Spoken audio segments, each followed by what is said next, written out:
You're listening to Technado. Welcome and thanks for joining us for this week's Technado. I'm Sophie Goodwin, one of your hosts here. And just a reminder before we jump in, I want to remind you that ACI Learning is the lovely sponsor of Technado and also the folks behind IT Pro. You can use that code Technado30 for a discount on your IT Pro membership. And that is, of course, what my good friend Daniel and I do in our day jobs. We have a lot of fun teaching those courses, cybersecurity, IT, you name it. We have a whole lot of fun. So don't forget to use that code if you haven't already. I mean, why leave free money on the table? Right, exactly. I mean, basically, we're just giving it away. Just giving it away at that point. I mean, we've got the logo up there. You know, we've got hints we're dropping. Yeah. But Daniel, I know we've got a lot that we're going to try to get into this week. We have like our rapid fire stuff, and a lot of times it's hard to narrow it down. So I'm sure you spent part of the weekend looking at the news and seeing what kind of stuff we could pull. But did you have a good weekend? Did you have fun? I did have a good weekend. I'm a voracious movie watcher. You are. I watch a lot of movies and television. I consume that media quite a bit. I watched Divergent this weekend, something I missed apparently when it came out. It was a book series. Yeah. And I'm assuming that's because I wasn't a 14-year-old girl. You are not exactly the target audience for that, no. Yes. How'd you like it? Oh, it was all right. Yeah, it was all right. I mean, it was a movie. It was, I'm probably, like I said, I'm probably a little too old for that, even though I have this weird thing about me that once I start watching a movie, I don't stop, even if I don't like it. You're not a quitter. So this comes about from the movie Unforgiven. When the movie Unforgiven came out, this is not Kevin Costner, Clint Eastwood. Okay. Clint Eastwood film. My brother, it comes out, he says, you got to see Unforgiven. It's an amazing film. Unforgiven. I can't believe, if you haven't seen this movie, I'm going to be very upset. I have not. This is new to me. Big Eastwood fan. I'm watching Unforgiven.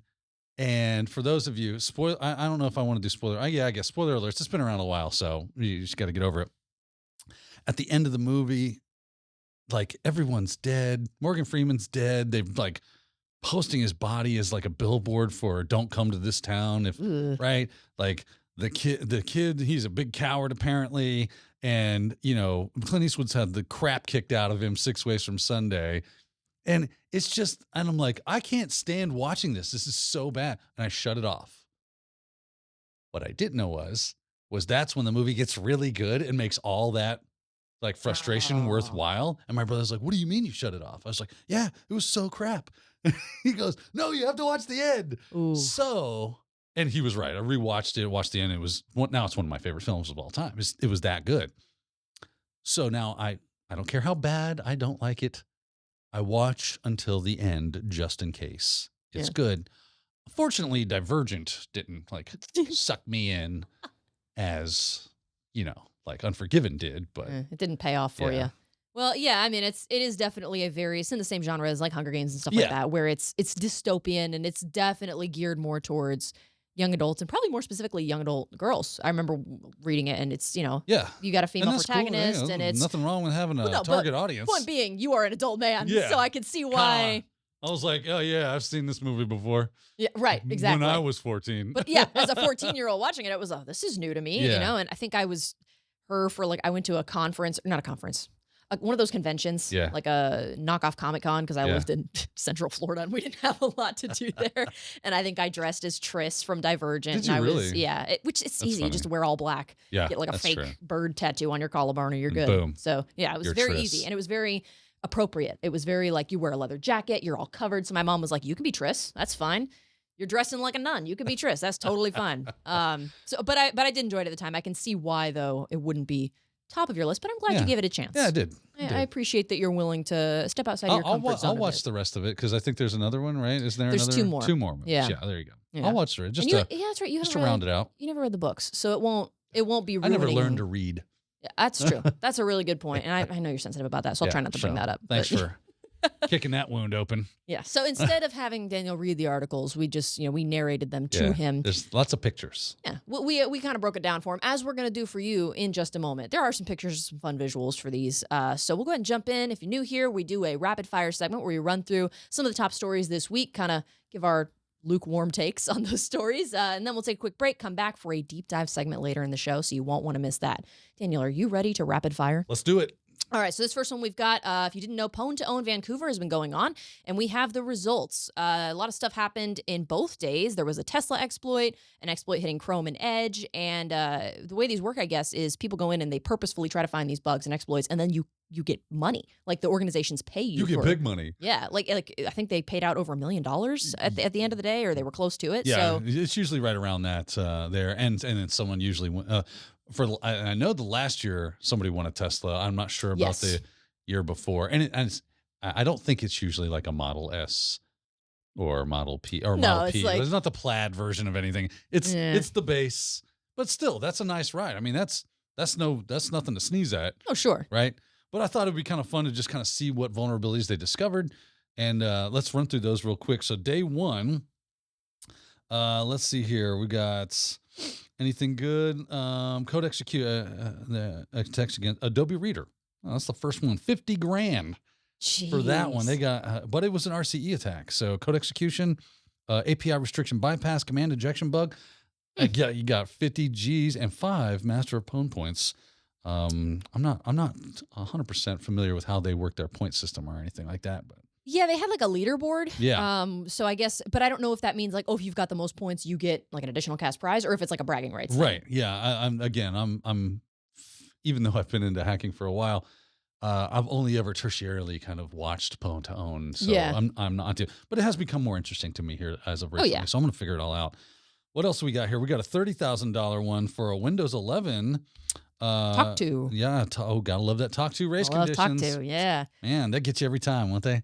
Oh, and then, so they've got successes and they list the failures as well. They were unable to get their exploit of Microsoft's SharePoint working within the time allotted. So they had one going. It's time sensitive. That's interesting. Very I guess interesting. they'd have to be, because otherwise it could be like, oh, just give me 3 weeks. Yeah, it's a 6-day attack. And then bring me my money. You just got to wait for it. It's going to happen. Mail a check to my home. We actually started the attack 6 days ago, so it could finish today. It's called planning, all right? Planning for the future. That's how we do this. But the next one, the Google Chrome web browser one, that one they were able to execute $60,000 for that one. Nice. It kind of looks what like was the use after free bug? Okay, yeah. So that's always fun. Yeah. And then let's see, escape VMware Workstation, 130,000. 130 and 13 Holy master cow. pwn points. This is a big deal. So it's against Windows, right? You get system access, which is basically completely like you've pwned that hard. It is your box at that point. So use after free and a heap-based buffer overflow to escape VMware Workstation and then execute. So it's like a chained attack. This was a big deal. That's a massive. Well, for 100K. Good for upwards. you. Yeah. Good for you. Congratulations. Right? This is interesting. There was a bug collision. They were able to execute an attack, but the bug was already known. But you still get money for it. Hey, gotta love that. You still get $10,000, even though the bug's already out there, but you were able to carry something out. Hey, so listen, anybody that's done a bug bounty knows like they get, this is a duplicate, and you don't get anything. Yeah. Right? You get a letter that tells you found a duplicate. At least here you're getting 10 Gs for your for your time. Yeah. Still very impressive though. This one combined 2 bugs for $90,000 for that one. $90,000. Another one against Windows. Use after free to escape the guest OS and execute code S system on the host OS. So this one's against a virtual box from Oracle, and chaining that into Windows. Man, these people are smart. Looks like somebody did win a Tesla. This next one said 200,000, 20 master of pwn points, and a new Tesla Model 3 they used a single integer overflow to exploit the Tesla ECU with vehicle CAN bus control. I'm not familiar with that term. So CAN bus is kind of like the system that the car speaks. Oh, right? Okay. That's the language in which all these new cars kind of work on with their electronics and specifically their computer systems. This might have been the team that did that last year. It says here Synactive was the team, and in addition to the money, they won that Tesla Model 3, and it's their second. So they may have been the same team that I know somebody won one last year. Yeah. I guess if it's a team, do you just divide up use of the car? Yes. You just you get it on Tuesdays. Or they'll you get sell it and split the money. Yeah, that's fair. Or if one of them takes their winnings and say, I'll buy you out, get the car. That's true. You can just Tesla Model 3. That's not nothing to sneeze at. Let's see what else. Let's kind of run out of time here because we got more articles to get to. Yeah, Let's we see got another Oracle VirtualBox one for $20,000. Apple Safari browser for $60,000. What else we got here? Double tap exploit on Chrome. Yeah, another virtual man. Update VirtualBox, by the way, Yeah. because the good news about this is they're going to take all these exploits and create patches for them. That's the whole purpose of Pwn2Own, is to get these high-level exploit developers to come in, figure out some so that never makes it to the public market, because there's too many people out there finding 0 days as it is and using them for nefarious purposes. Did you check out day 2 at all?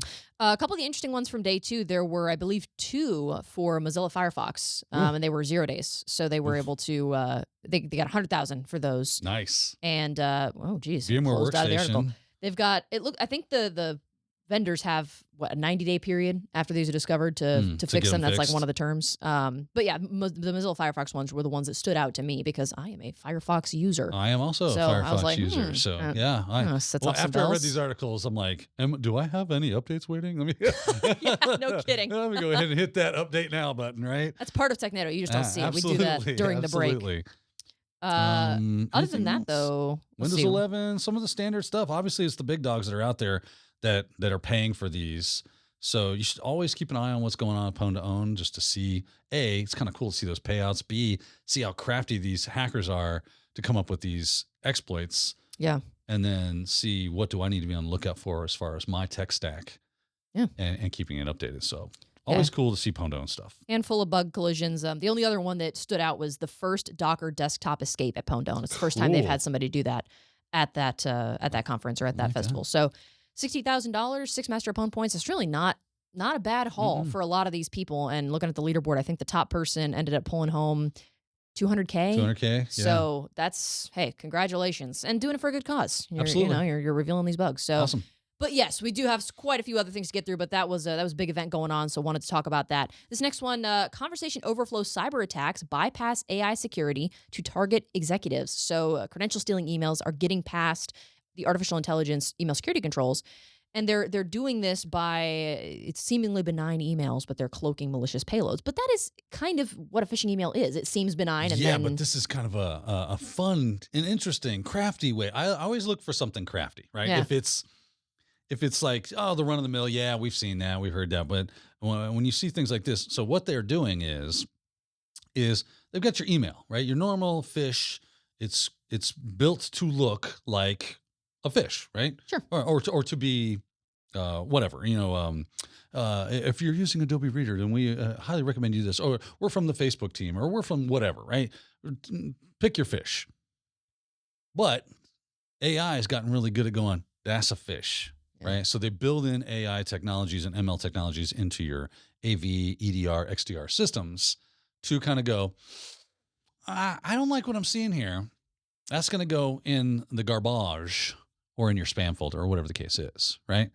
So hackers, as they do, they get crafty. So what do is and that's why this is called conversation overflow. They put into the body of the message a conversation that you and I cannot see. It's just like white text? It's white text on white background, right? So it's there. The machine sees it as it looks at the email, and it's just like conversation fodder, like almost like lorem ipsum, but in the style of a real conversation. Like you use an LLM to generate, hey, make me a conversation between two people that would be in the vein of X, Y, and Z topics, and then the other machine, when it gets it and looks at it to see if it's malicious, goes, well, this is obviously a conversation that they've been having. This is legitimate. I need to forward it along. So it's bypassing the checks to keep it from getting into your inbox, and it's getting into your inbox. Therefore, more likely for someone to click on it, follow the fish, and do the fish thing. So that's why I thought this was interesting. Conversation overflow. And then I guess once they're past those security measures and it's okay, this looks like known good communication, so go for it. Right. Then they can use that same thread to continue to send, hey, we need you to re-authenticate, we need you to change your password and use it for other stuff. So exactly. Yikes. And this is something that, I mean, unless you were really looking for it, I guess if you get an email from somebody that's unfamiliar to you, you should always be double checking that. But because that happens. Right. Yeah. No. People just accept it like it's God's truth. People just click links. It's crazy. But who's going to think to highlight the email and be like, oh, there's some white text here, or, I don't know. Would it show up that way if you were reading it? It might not even show up. It might be like commented out or anything like this, so it doesn't actually fill up your, like where you get a long scrollable page or whatever. Yeah. Oof. Yeah. It's kind of scary. Yeah. Well, I haven't gotten any super long blank emails in a while, so hopefully this is not something. I doubt I would be a target for something like this, but Everyone's a target that's true. for everything. You never know. There is not like, well, you wouldn't target me. Yes. They're You targeting wouldn't steal a car. They are targeting you and your mom and your dad and your brother and your aunt that lives down the street and her cousins and her friend from the gym. Like, everybody is a target. Yeah. It sounds like a conspiracy, but it is true. Yeah, there was somebody in this article that said, when I find these, usually they're targeting upper management and executives, but now seeing it more often and in different environments. Yep. So keep an eye out for that. You never want to fall victim to something like that. Use of QR codes has jumped up in malicious emails. So, you can use AI to fight those threats, but it's not always going to get the job done. It's not perfect. You're always going to need the human touch. Exactly. So we'll go ahead and move on. I'm very excited about this next one, in part because it's part of one of my favorite segments. Go! Do, re, mi, fa, sol, la, ti, do, so, Go! Yeah, it was pretty a good. good. One. It was Pretty a good. Yeah, it was a good one. I've been working on my voice acting. So I'm really excited about this one because I forgot to read the article. So.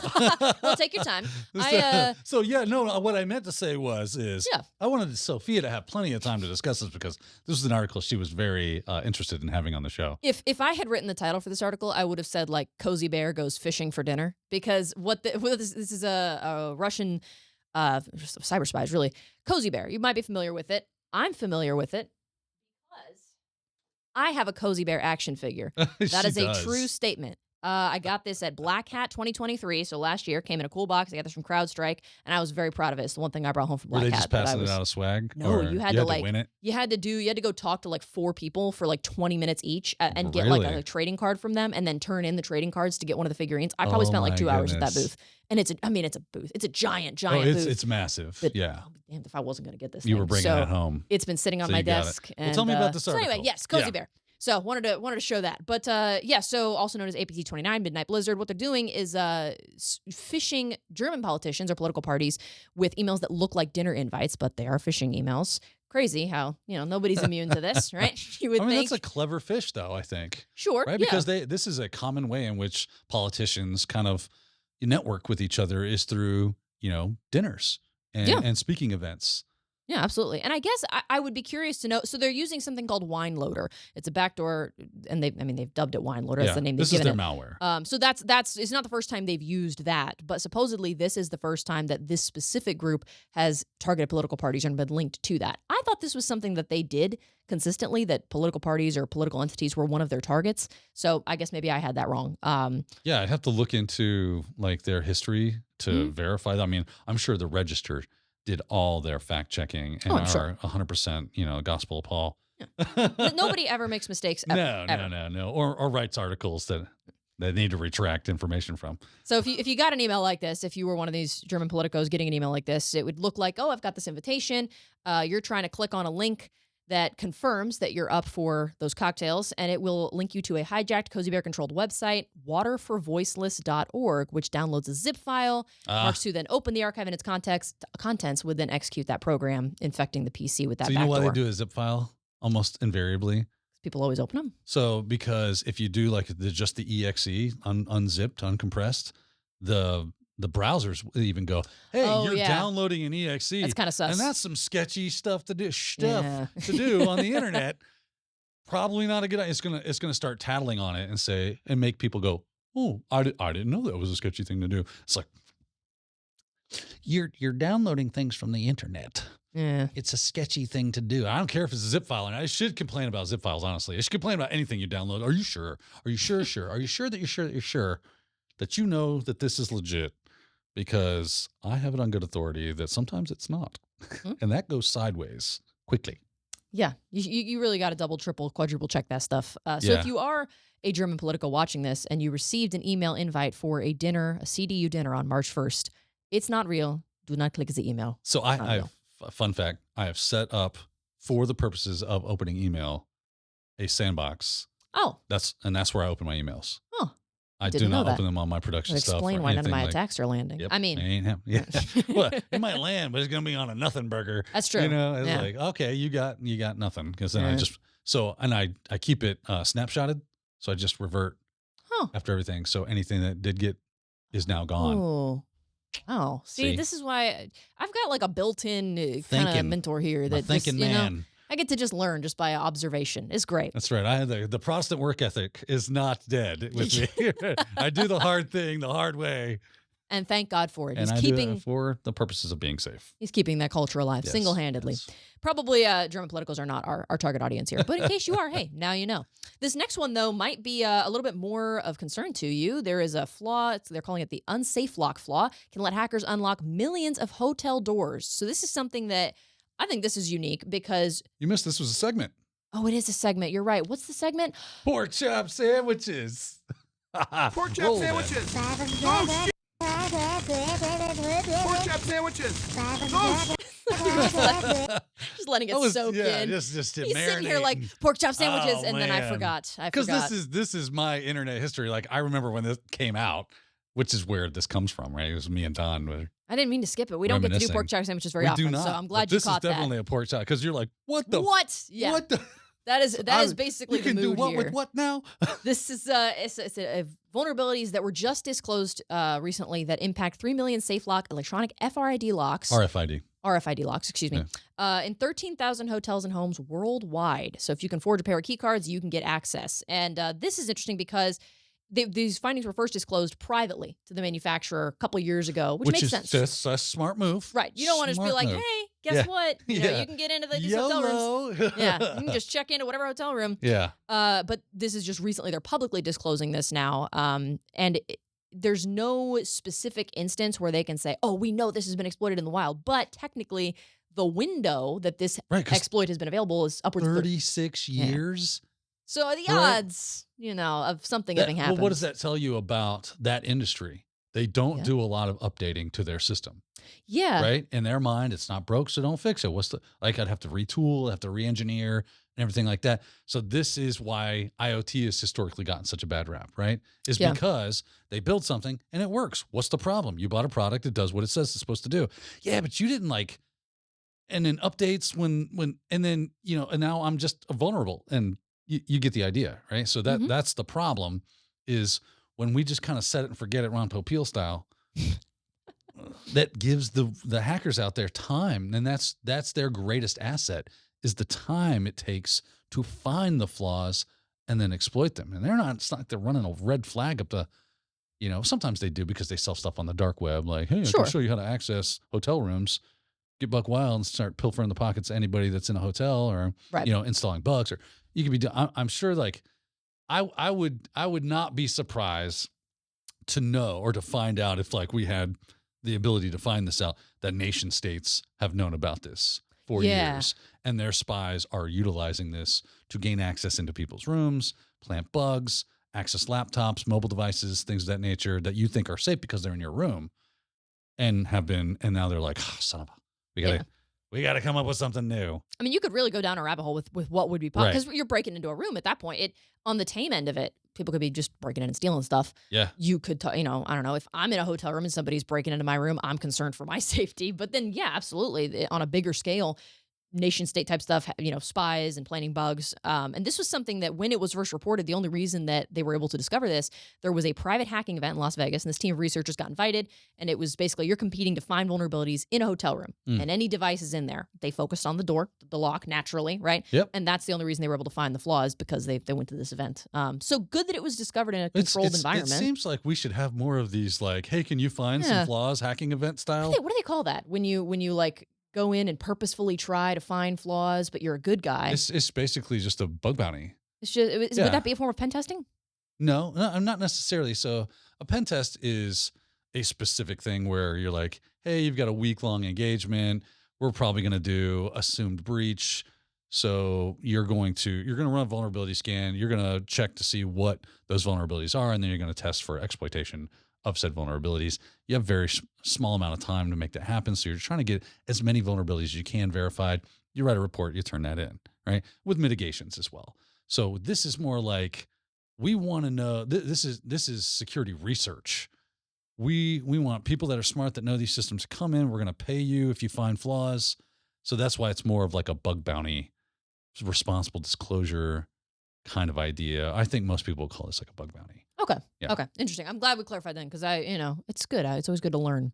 But yeah, if you got a couple $100 and a couple key cards, you're willing to carry out that attack, you could probably get into several million rooms. So good that they're taking care of this. Hopefully they've already kind of worked on fixing this since it's been a couple of years and they're just now publicly disclosing this. Absolutely. That was interesting. All right.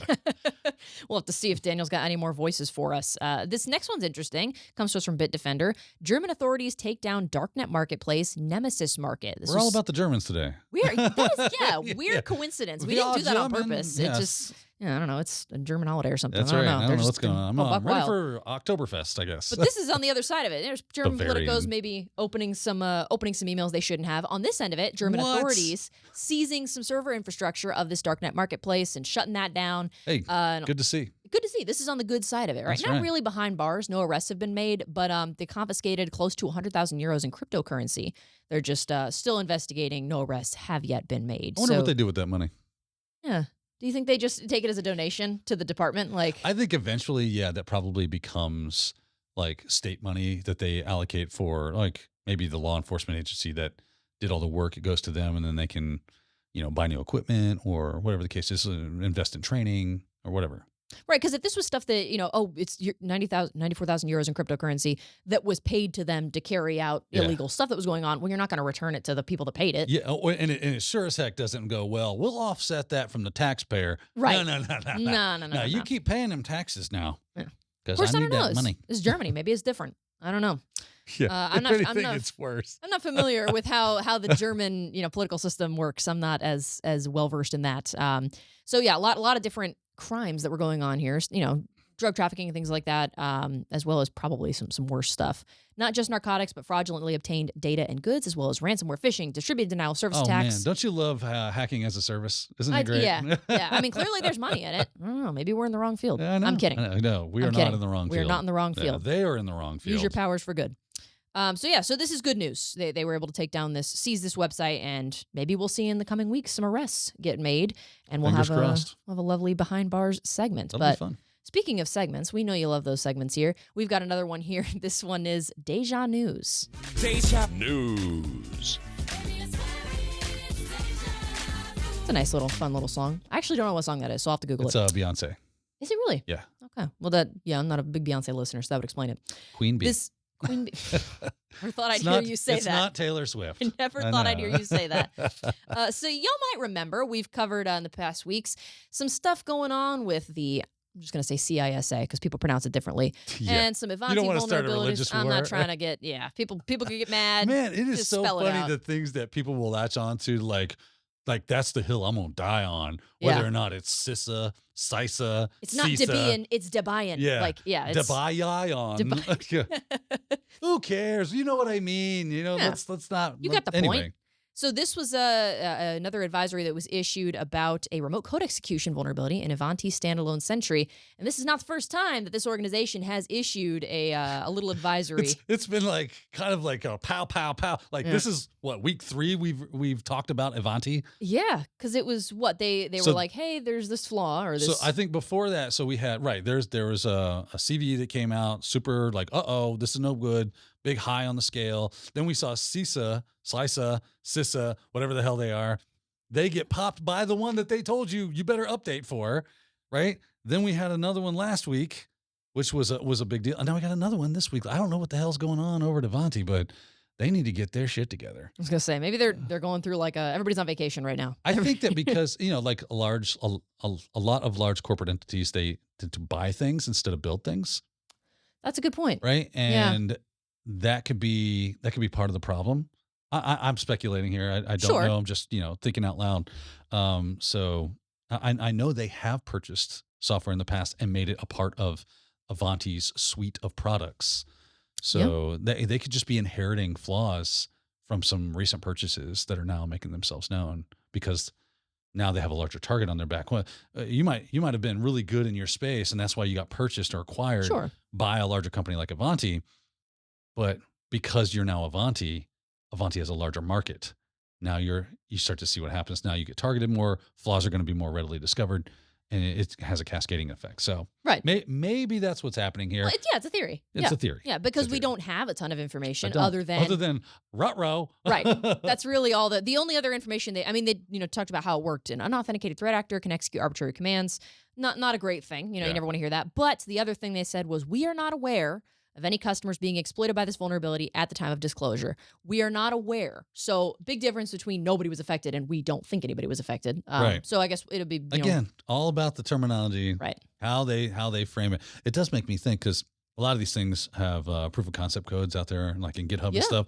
I've been messing around a lot with Metasploit, like really diving into the guts of Metasploit, and maybe I'll use this as a maybe I'll attempt to create a Metasploit module for exploit against this CVE. That could be fun. That could be a good challenge for myself. It'd be interesting if you did that to get like updates every week on how that's going and then the progress. So yeah, the other if I thing, have the time. If you have the time. Yeah. You're a very busy man. I understand that. You've got things to do, places to be, people to see. The vulnerability has been awarded a critical severity score 9.6 out of 10. So you can see my giant yellow cursor pointing that out on the screen. Is it sad that we get jaded? We're like, well, it's 9.6. Yeah. Yeah. 9.6, it's really not that bad. That's still bad. That's still it's very really bad. We were looking at one earlier that was like, oh, it's only 8.2. And I'm like, I saw 7.3 and they were like, it's actively being exploited. Yeah. I'm like, oh, it's not that bad. It's still pretty bad. I mean, it's, but yeah, we've been warped. If you say so. And like we mentioned, this disclosure follows the mass exploitation of those other Ivanti Connect secure VPN vulnerabilities. So it will be interesting to see how much more. I'm sure this won't be the last we hear of this. I mean, I hate to be cynical, but there's got to be more coming. Maybe we'll get more information. Yeah. Maybe it'll be good stuff. Tune in next week for another episode in Ivanti is having trouble. This week on Who Got Exploited. Yeah. We do and have this week in Ivanti got exploited. They'll have their own segment. It'll be like Technado royalty. Well, so we've got one more article we wanted to jump into here, and this is probably one you've seen a lot about. A vulnerability in Apple M series chips could expose encryption keys and harm performance. And here's the kicker.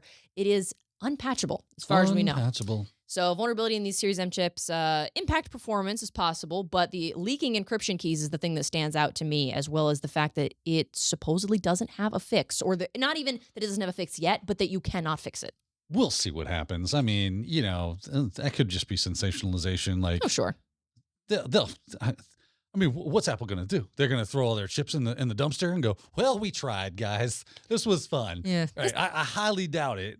They're going to retool. They're going to refactor, and they're going to figure out what they can do to make this, or they're going to come up with some other like secondary security control that you have to bolt on. Yeah. Right. You might not be able to mitigate it within the chip, but maybe you can do something outside of the chip. There's no way that I mean, I could be wrong. I'm not a perfect. I don't know everything about everything, but it just seems improbable.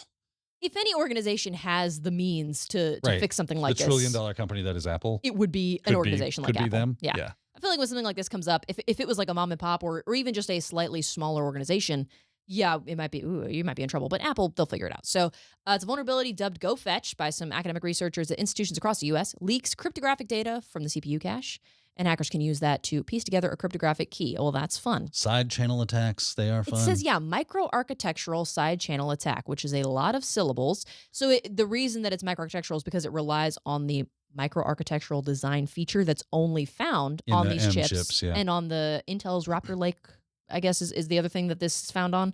Does it? I didn't see that part. At least the design is. I don't know about the flaw, but that type of design is used on these chips and on Intel's Raptor Lake. Only found on Apple M series chips and Intel's Raptor Lake microarchitecture, intended to reduce memory access latency, a common CPU's bottleneck.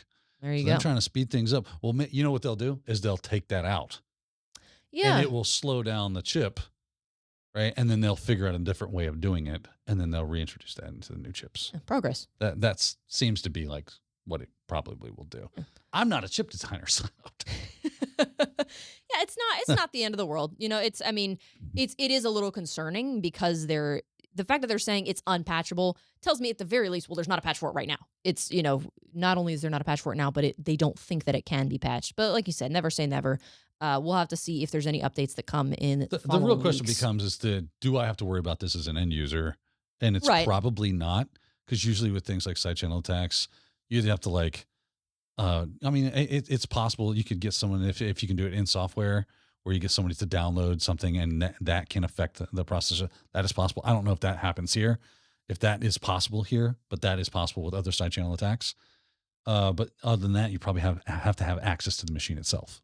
Yeah, the kind of not workaround, but sort of mitigation that they recommend is try to mitigate the potential damage using third-party software. But doing that, if you integrate this extra layer protection, it may take a toll on the encryption and decryption performance. So your efficiency, like you said, might lack. Yeah. But hey, you got to make that decision. Pros and cons, ladies and gentlemen. Do you want it to be efficient or do you want it to be secure? Do you want it to be easy or do you want it to be secure? You gotta that damn balance. Scale shows up all the time, doesn't it? Balance that out. Well, I think that's going to do it for our rapid fire segment. Definitely a lot of good stuff going on this week. If there's anything we missed, anything you wish that we had covered or that you want us to cover in the future, let us know in the comments. But feel free if you see something, like comment on last week's or whatever the most current one is, and say, hey, did you see this? Do you say we'd love to hear like what you guys are interested in as well. So feel free to comment that down in the comments below. That was interesting. There is a lot that happens every week, so there's always a chance that we'll overlook stories. So we'd love to hear what y'all want to see from us. Sure. But we are going to take a quick break so that Daniel can finish his energy drink and I can, sleep for about 5 minutes. And wow, he's tweaking. So sweet. He's tweaking. But don't worry, we will be right back with our deep dive segment here on Technado. Tired of trying to schedule your team's time around in-person learning? Isn't it a bummer to spend thousands of dollars on travel for professional development? What if we said you can save money and time and still provide your team with the best training possible? The answer to your woes is live online training from ACI Learning.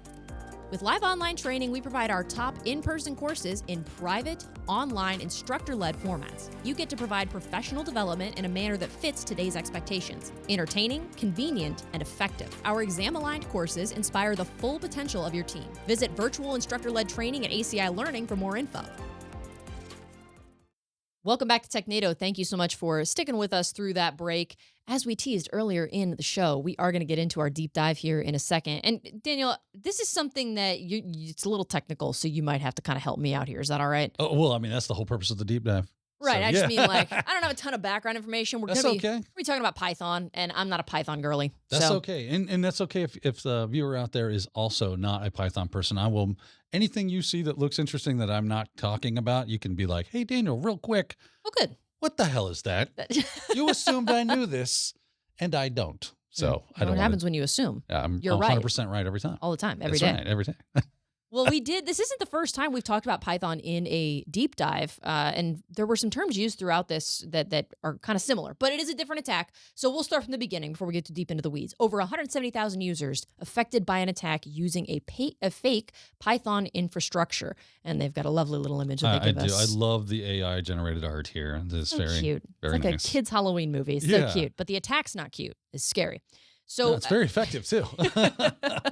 So the Cliffs Notes, this is something that there was some top GitHub contributors that were affected by this, and that's part of why this is such a big deal, right? That's correct. And because of who they were, it gave, what's the word I'm looking for? It made this seem reliable. It seemed like, oh yeah, well, I can trust that this is good. And that's why we would call this like a supply chain attack, because of where it came from and who it came from. It made this be like, oh yes, this must be legit.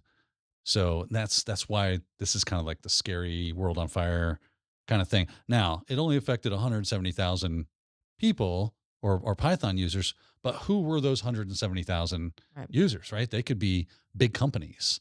And then it finds, you start to get the idea. It becomes exponentially a problem, even though it was only 170,000. We're not looking at 70 million data, blah, blah, blah. So it still is a big deal. Yeah, the way they describe it is a silent software supply chain attack, which stealing sensitive information from victims. A lot of S's in there, which I guess makes sense. Python, snake. I know. Oh, man. That's my contribution. Can you see the pain right here? The in side stitches, is splitting. I did my best. There's a little testimonial that they include here. Testimonial is probably not the right word for it, but there was a...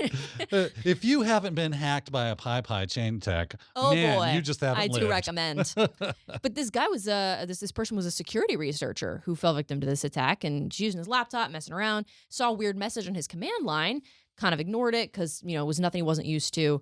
Then he got the same error message in a different script. And he said the second he saw that, he knew he got hacked. So that would be kind of scary to have that realization. And this is just one of the people that was affected. But to know that it's a security researcher, that's kind of scary. Yeah. This is not like just a random dude. Well, that you know. just shows you how effective their camouflage was to bypass any scrutiny that would come their way to go, oh, man, I'm a security researcher and I didn't catch it. How in God's earth are you supposed to have gotten this thing? Because, you know, I do love how they figured it out. This is I was using my laptop today, just a regular messing around with Python and other stuff on my command line until I see a weird message on my command line saying that there's something wrong with Colorama in Python. I didn't care much because I'm used to this stuff, so I just skipped it. Sounds like what you should do every time, right? A few minutes later, I get the same error message, but in a different script I'm using. The moment I see this, I knew what was going on. I got hacked. So good for them for like throwing it out there. Like, hey, I'm not a perfect person. Yeah. I can fall prey to these things as well. So, and because they raised the red flag, now we can start mitigating, right? We can start actually doing something about it. So. Yeah, absolutely. But yeah, to your point, if this security researcher fell victim to it, man, I'm certainly not safe. So if he didn't even catch it, I don't know what that means for me. But it kind of goes into, it talks about like it uses a fake Python mirror. Now, one of the things that when we talk about these attacks, they go into detail about once you're in there, how does this work? What is it that they're doing? Yeah. But one of the things that interests me is, okay, well, how did they even get to that point in the first place? What was it? What was their initial point where they were able to get access to what they wanted? Great. And you kind of kicked on it right there real quickly when you said the fake Python mirror. That's where it began. Okay. So if you're not familiar with PyPi, PyPi is a really cool thing. It's a repository of Python modules, functions, things that you can do, and you can import them into your Python scripts. You don't have to reinvent the wheel. Already got something really cool. And you notice did we mention Colorama already? I think we did. Briefly, yeah. I just did when we were reading the thing. So I actually pulled up Colorama in PyPi. Oh. So here it is. Very simple, straightforward. You do a pip install Colorama. It pulls this and downloads it. And now you can have that functionality available for your scripts. So it installs it into your system. And once it's there, when I'm writing a script, I can import Colorama. That's kind of nice. Really convenient. Cool. Yeah. And any of the functionality that's built into Colorama, I now have access to within my own script. I don't have to build that from scratch. It's already done for me, right? And there's the download. So if I wanted to download the package, I can grab those. I got a source distribution. I got a built distribution. It's really, really nice. So this is used by many Python programmers to again, so they don't have to spend time reinventing the wheel. The fake Python mirror, what that does is, you'll notice right here, this is where we want to kind of settle in. You'll notice it says files. And you'll notice that this is kind of obfuscated, so you can't click this as a link. Files.pypihosted.org.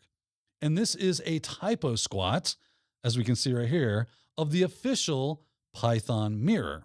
So this is a fake mirror. So what I want to do is, if you're searching for Colorama, I want to get SEO to where you might find my malicious package and not the official package. Right. So I build this thing using the right terminology, the right basically phishing lure, so that as you look at it in your search results, you might get my malicious. So basically I just clone Colorama because it's open source, and I bake in malicious stuff. I put it back up. I call it Colorama, and no one's the wiser. Right? So that's what happens. They used a clever typo squat because this files.pythonhosted.org is the actual, right? Versus pypihosted.org. There's also another one. We'll look at that. We'll make sure to remember there's another typo squat that they used as well. So very crafty typo squatting attacks that they used to make this actually work. So any prying eye, you look at it and your eye would glance over that and go, yeah, PyPi hosted. That's right. Yeah. It comes right from the right thing. Is, I mean, that's an official name. It's an official term. It's not like it's Python with a typo. Like, right. But files.pypihosted.org is not affiliated with PyPi. Right. That's where they grab you. So what ends up happening is you said initial access, right? How did they get into this? What ended up happening is that this user that had a lot of access to a lot of things like top.gg, right? They right. Is that the name of the, I don't use it myself. Yeah. Top.gg, which is a repository for, I want to say bots for Discord. They're bots for Discord. So if you want to implant a bot into your Discord to tell people, hey, here are the top 10 songs I'm listening to or whatever. There's tons of them that you can just kind of use. They have access to that. They also had access to a GitHub repo. They were able to get their fake Colorama onto this user's account. They infiltrated this user's account with their malware. And then they were able to, because this malware is a stealer, it stole a session token.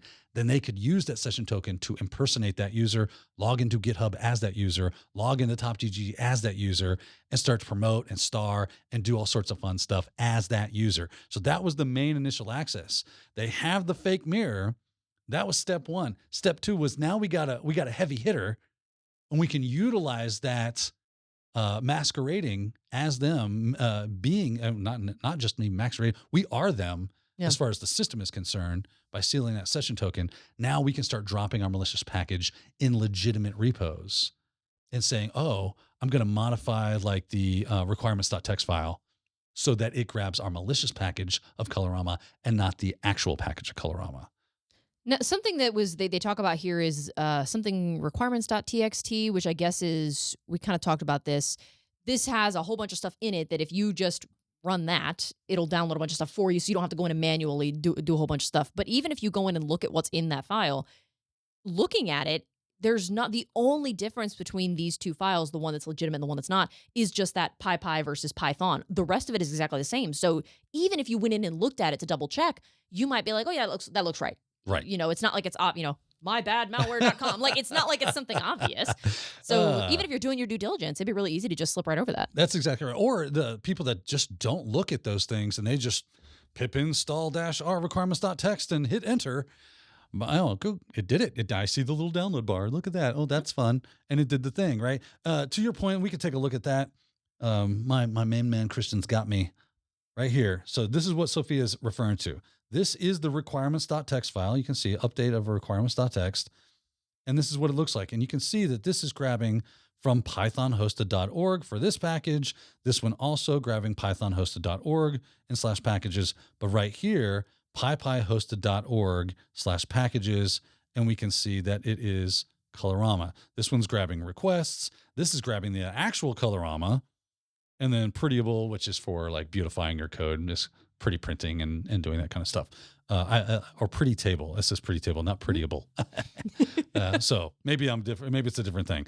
But Colorama is what's important. These are the differences between the good package here in green and the bad package here in red.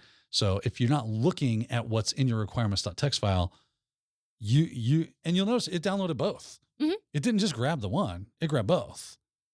And then from there, you'll probably, the purpose is to try to get you to utilize and import the wrong thing, even though you actually downloaded the right thing. Well, yeah, because I guess then if you go about your business and it looks like, oh, everything downloaded correctly, there's no, well, that's weird. The file I wanted looks like isn't there. It's there. What you wanted was right. Downloaded. It's and it says that Colorama is a highly popular tool with 150 million plus monthly downloads. Jeez. Monthly downloads of 150 million. So this is something that gets used a lot. Now you start to see the exponentiality of this type of attack. Because even if only a fraction of those downloads, were folks that, oh, I was looking to download this and I downloaded the wrong thing. That's still a lot of people. Right. So, geez, that's not concerning.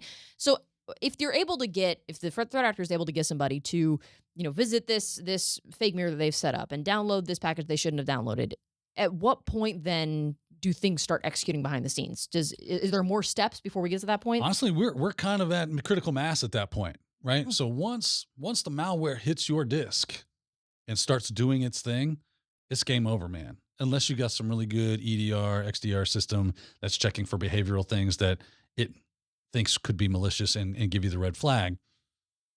It's going to run and it's going to do the thing and you're going to be none the wiser. I mean, we saw that security researchers say that the only reason it knew is because it got errors. They were getting errors in their code and their scripts and like, well, this shouldn't be happening on both of these systems. That's odd. Why is that happening? Right? Ruh-roh, we got to go fix this.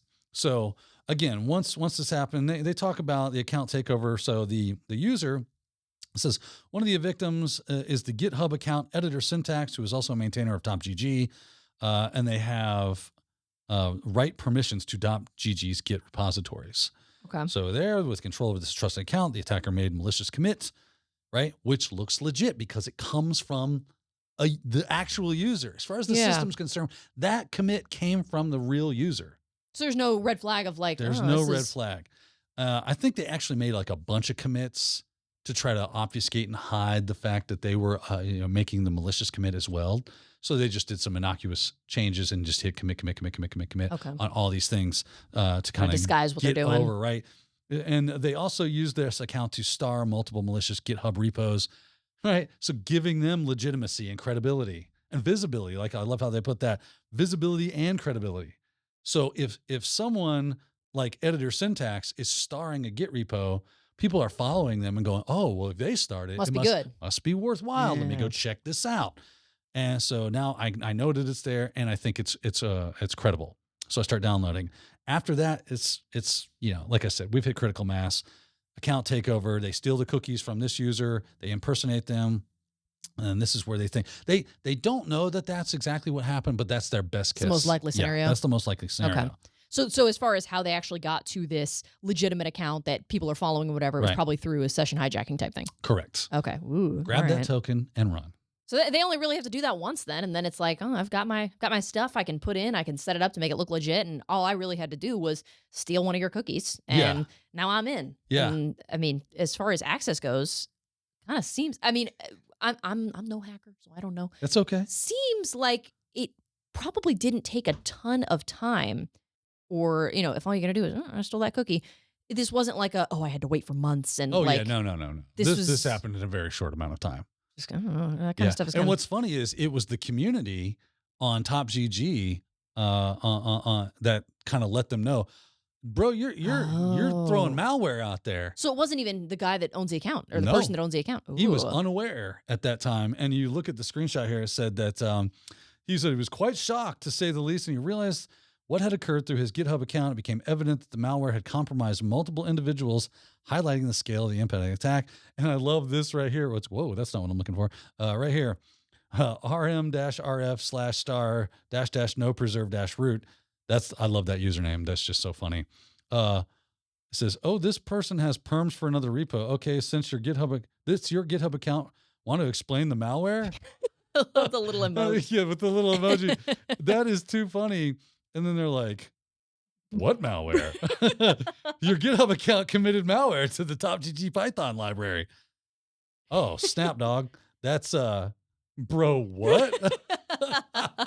Like, that is hysterical right there. Bro, what? Oh man. Cybersecurity researchers. They're just like us. We are entertaining people, aren't we? Starting to see the typo squatting, right? Then they realize, we got this. There's another malicious domain of piphosted.org. They went down, opened a user.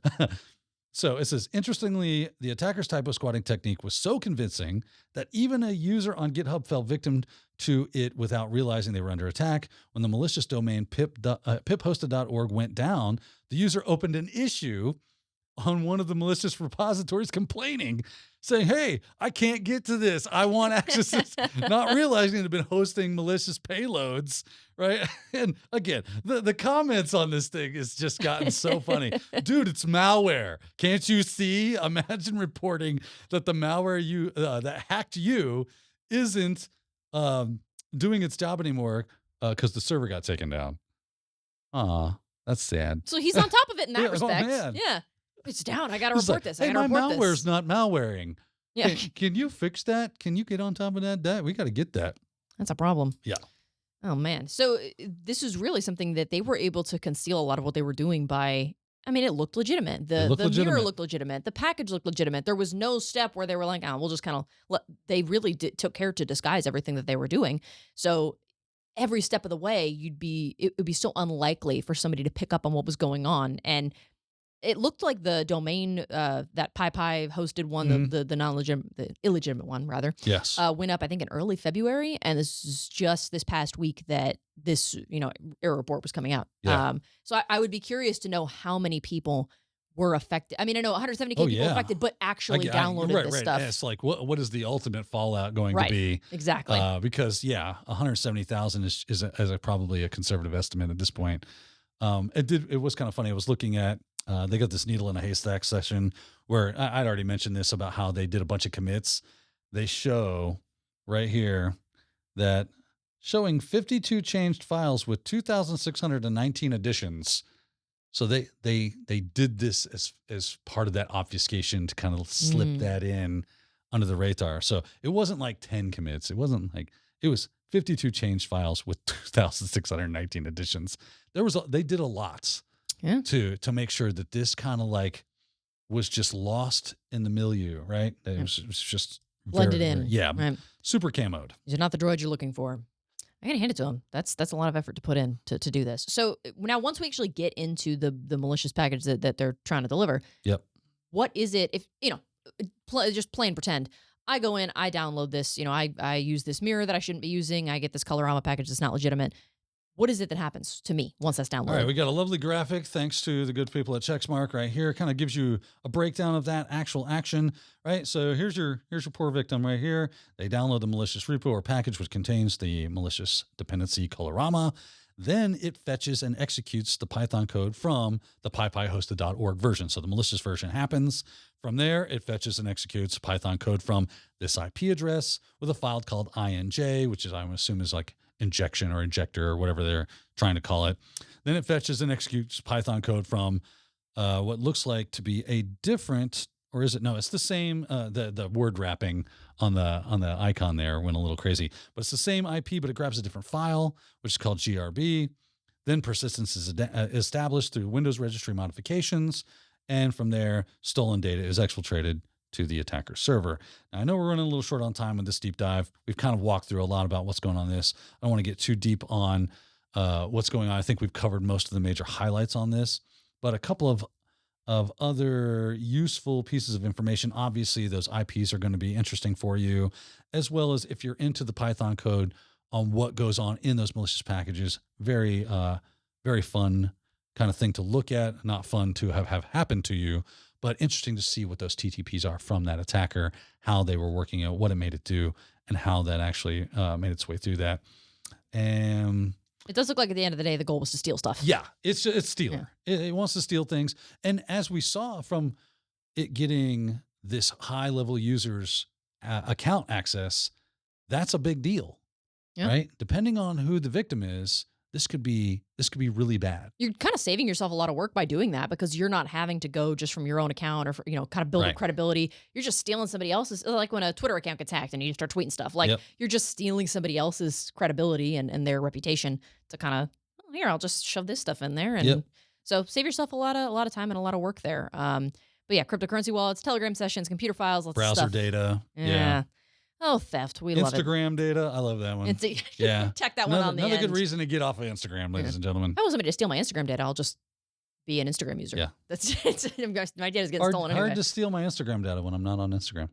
That's true. Good for you. Mm-hmm. I can't say the same, but that's okay. I technically am on Instagram. My wife runs the account, though. I know it's not you. Yeah, it's not. Because you engage and are active. Right. If you put like a comment or whatever, she'll tell me, hey, someone commented. Yeah. Yeah, it's nice of her to do that for you. But yes, you're right. And I will answer, and she'll answer for me. Yeah, that's nice of you. It's called teamwork. It is. It makes the dream work. To your point, what you were saying about this, how it's not fun that it's happening. You don't love that it's happening. But if this is something that you're interested in, you find it interesting to go in and look at the code and the specifics. It's like watching true crime, right? We don't like people get murdered, but I want to know how they murdered them. Why did people do this? Understand how they work and how the case happened. And through the carpet fibers we found underneath the fingernails of the victim. That's exactly. Really what you're looking at with these screenshots of the malicious Python, where it goes, and that gives you the ability to start grabbing IOCs, which is the other important big part of this. Is go look at the bottom of the Checkmarks link, and you can all the articles that we have checked out today. in the rapid fire and in this deep dive. We'll have one more coming. Will be in the description down below. Yeah, absolutely. So if you want to take a look at it in detail, you have the option to do that. Those links will be there. But again, this is from Checkmarks, so great for them to kind of go through and break that down for us. We do appreciate it. Now, I know we're running short on time. There was one more. But it's a shorty. It's a shallower dive. Yeah, much a shallower deep dive. But it was something that popped up a decent amount. And ironically enough, the folks that covered this are also from Germany. They're from the CISA Helmholtz Center for Information Security in Germany. Those Krauts, they got us again. So, yeah, they're on top of it over there. But you may have heard about this. We love the Germans. Don't give us one. This was a LoopDoS, which is fun to say. Denial of service. It sounds German. LoopDoS. Yeah. Das Loop. Das Soundmachine. Das LoopDoS. It's a new denial of service attack targeting application layer protocols. So CISPA.de has some information on this and the media release and everything. But what I wanted to take a look at, they've got, if you scroll down to the bottom, there was a attack-specific advisory. It's just Google Doc when you click on it. So they go into the background and, folks that might need to be concerned about this, some actions you can take. But they've got an FAQ section. And I thought that was just so nice. I don't know if that's standard with this kind of stuff. Yeah. For somebody like me that I'm like, maybe some of the technical stuff I'm still kind of learning. It is neat to see an FAQ, how bad are these compared to other DOS attacks? They're kind of in the same league. Would it be possible without IP spoofing? Apparently not. So at the very least, that's a step they've got to overcome IP first. spoofing is a necessary step in making this loop. This is not the first DOS that uses a loop for its functionality, but we have mitigations for those loops, and they're building in mitigations for this type of loop. Basically, just don't have those services running if you don't have to. Which ultimately, so this is attacks UDP, right? UDP services. So user datagram pro. So this is going to be things like TFTP, DNS, older protocols like Chargin and Echo and Time, or the NTP protocol, right? So things that use this. And basically what they do is they spoof an IP address between two servers. It finds two vulnerable servers. So it's two vulnerable servers, and it spoofs the IP and sends information to them. And one of them tries to respond to the other with, erroneous information because it thought that's where it came from. Well, that server replies to the server back with erroneous information. It goes, well, that's not for me, that's for you. And it just starts looping back and forth.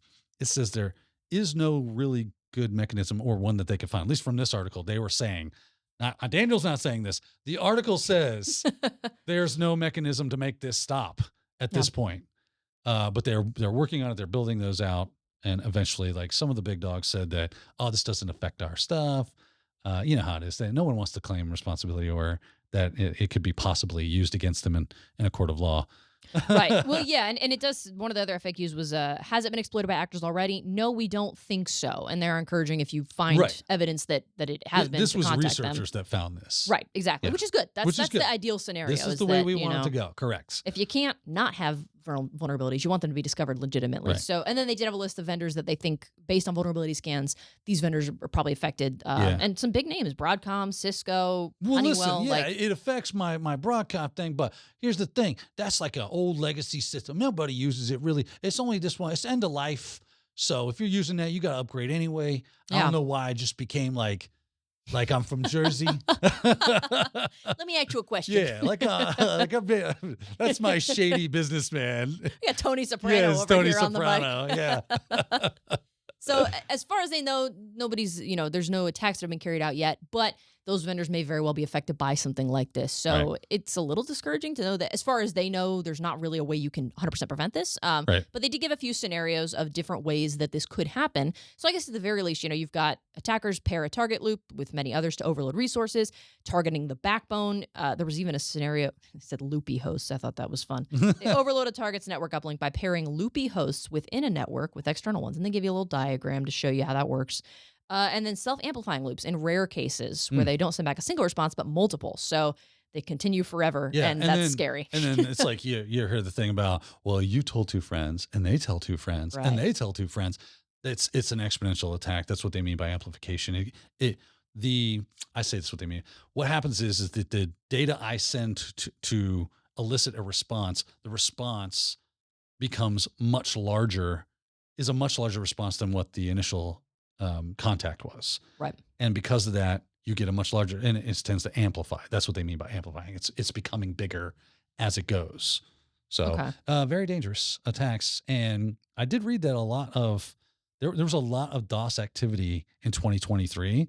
So we definitely want to be on the lookout. I feel like DOS attacks kind of they don't get as much love as, malware and data breaches and things of that nature, but they're a real threat to your organization, because if your organization goes down and it cannot service requests to your customers, you'll probably lose clients and customers.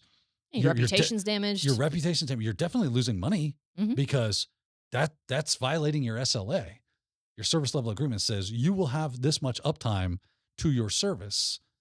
And if it gets beyond that due to a denial of service attack, now you start owing your clients money or time or whatever, the resources, whatever it is.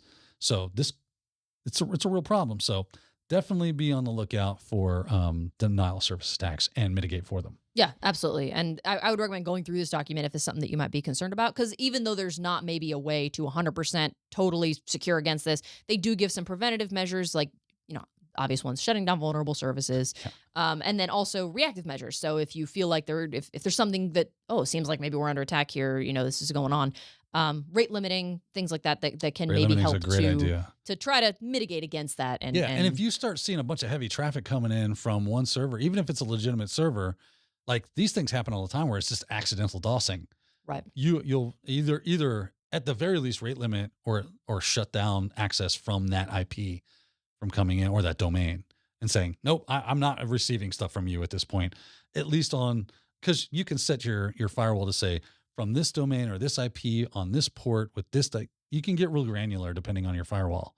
So just write the right rules to help slow this down and then mitigate for it. Yeah, sort of reminds me of if you hold up a mirror to a mirror and it just goes back and forth forever. That's kind of what this reminds me of. If two network services keep responding to each other with error messages or whatever, it's just gonna, I like that analogy. Yeah, it's really good. Just over and over and over again. So anyway, I know we kind of are running long here, but this is something that will be linked as well. Not only the initial advisory, I guess, but then also this document that kind of goes into detail. So we'll go ahead and call it there for that one, just because we could probably spend a lot of time on that. But yeah, it's definitely something to be aware of. Very cool. DOS is.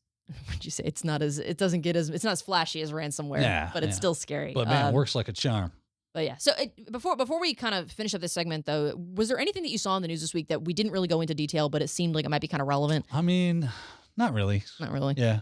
I think we did a pretty good job of curating a list this week. Yeah, we did a pretty good job. As of the filming, don't get me wrong, there's probably breaking news that are happening behind us right now. There's going to be stuff that comes out right after Pay this. no attention to all these explosions. Yeah. I would be curious to know if anybody is going to be like, why don't you talk about the bridge thing? There's no the bridge that collapsed. Oh yeah. There's no the key bridge. We checked to see was there any updates? Was any, as far as we know right now, it's just a freak thing. Yeah. Because that stuff happens. As far as we know. Yeah, it was scary stuff, but it was an unfortunate accident. So it's not that we forgot about it, but it's not really a cyber thing. It's just a thing that happens. Not yet. We don't know that it was. There's no evidence that it was at this point. At this point. Sometimes that stuff doesn't come out till way later. So who knows? We hope that it's not. You hope that it's just a one-time thing. I just hope it was just a big accident. I mean, it was a horrible accident, but a big accident. Just like my being here. That one got you. Bringing a little levity to heavy topics. So I think that's pretty much going to do it for us. Once again, if you have missed any of the Technados in the past and you want to go back and check on those do live here on the channel forever and ever and ever. You can never get away from them. So feel free to go and check those out. Comment and let us know what you want to see in the future. He's disappointed. I'm not allowed to make this joke in my head. Oh, okay. We'll talk about it afterwards. We'll vet that joke later. Okay. And then also webinars. We've got other things that exist here on this channel. We have a webinar, I think Thursday this week. It's like a IT-focused webinar, especially if you're like a woman in IT. You want to check that out. I think it's going to be geared more towards that crowd, so should be pretty fun. And then we've got an all things cyber webinar next week as well. They are happening. We're going to have be on. Oh my gosh, John Strand, right? Is it John Strand? I think so. Are you sure? Oh gosh, I don't know. I'm not sure. Let me check. Let me double check on that. You got the fact check on that? I'm pretty sure, because I know we're going to try to get Jerry Ozier on in May. Okay. That's the one that I know for sure. But April is such a packed month. There's just so much stuff. Forgot. It's John Strand. It is All things cyber with John Strand. Oh, man. So it's too good to be true. I'm just here to tell you, ladies and gentlemen, you do not want to miss that webinar. Yeah. When John Strand, when you wind him up and you pull that string and you get him going, that man is a fount of information. Of good information, and his ability to relay that information to us in a usable way. And he's going to answer your questions. You get to go in a chat room It's basically an AMA, right? Mhm. You just get to ask me and John anything you want. I'm mostly throwing it on John because I want to hear what John has to say Yeah. because he's up here, and let's sit at his feet for a few minutes and listen to what he's got to say. It's going to be really good. Always enjoy having John on. I think he's been on before, and my favorite Yeah. quote from last time was, when you make a hacker cry, save their tears. They Yeah. make the best wine. They do. And it stuck with me, Yeah. He went into all kinds of things in that Dude, webinar. he And that's the impromptu one. pulled up like VMs and started Yeah. doing attacks. Like Just like on the fly. We didn't know he was going to do on that. the fly, had no clue. Yeah. We thought we were just going to be answering questions. And he was like, well, let me show you. Yeah. Like, you're going to do what now? Oh my goodness. Yeah, absolutely. So that will be next week. First week in April, I believe it's the 4th. That's going to be at 2 p.m. Eastern time. So you Yeah, will not want to very miss cool. that. That'll be here on the YouTube channel, on LinkedIn, various sources for that. But other than that, that's going to do it for this episode. So Daniel, thank you for your patience with me and my ill-timed jokes. Yeah. And of course, thank you for joining us. We hope we see you back here next week for another Technado. Thanks for watching. If you enjoyed today's show, consider subscribing so you'll never miss a new episode.